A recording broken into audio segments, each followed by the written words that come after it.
श्री राधे बच्चों, इस वीडियो में हम लोग देखेंगे NCERT class 12 physics chapter 4 exercise 4 के 8th क्वेश्चन का सलूशन। क्वेश्चन में बोला गया है कि एक कोई सोलेनॉइड है जो कि 80 सेंटीमीटर लॉन्ग है और उसमें 5 लेयर्स हैं और एक लेयर में 400 टन्स हैं और उस सोलेनॉइड का जो डायमीटर है 1.8 सेंटीमीटर है और उसके अंदर जो करंट फ्लो कर रही है वो 8 एम्पियर की करंट। हमको क्वेश्चन में बताना है कि सोलेनॉइड के अंदर कितनी मैग्नेटिक फील्ड होगी।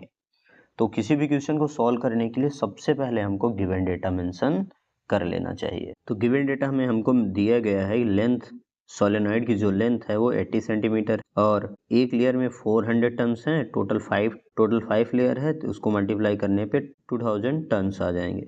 करंट जो वायर में फ्लो कर रही है सोलेनॉइड में वो है 8 एम्पियर की। डायमीटर जो है सोलेनॉइड का वो दिया है 1.8 सेंटीमीटर और हमको यहाँ पे निकालना क्या है, magnetic field inside the solenoid. तो magnetic field inside the solenoid simple सा एक डायरेक्ट फॉर्मूला होता है, B = mu naught n I. This is the simplest formula. N क्या होता है, small n, number of turns per unit length. Mu naught small n की जगह हम लिख सकते हैं capital N by L I.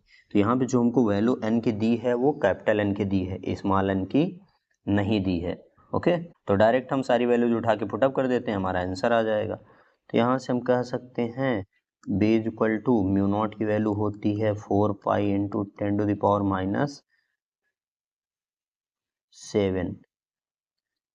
Capital N की वैल्यू दी है 2000 डिवाइडेड बाई एल की वैल्यू है हमारी 80 सेंटीमीटर। इसको मीटर में बदलने के लिए हमको 10⁻⁻² से मल्टीप्लाई कर देनी पड़ेगी। आई करंट की वैल्यू हमारी जो है 8 एम्पियर। अब हम बस सिंपल सा सिंप्लीफाई कर लेते हैं। तो B = यहाँ से देखिए ध्यान से, एक जीरो से एक जीरो कटा है ना, ये 8 से 8 कट गया, 10⁻⁻² से -7 कटेगा तो -5 बचेगा। तो यहाँ से जो बचा है लिख लेते हैं 4 पाई, ये बचा है और क्या बचा है 200 इंटू 10⁻⁻5। यहाँ से हमारा B = आ जाएगा 800 पाई इंटू 10⁻⁻5।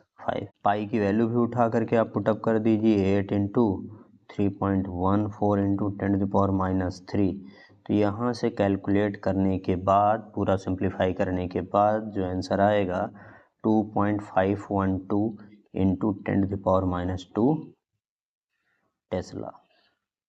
ओके, ये हमारा आंसर होगा। ये तो आई होप आप मल्टीप्लाई कर ही लेंगे।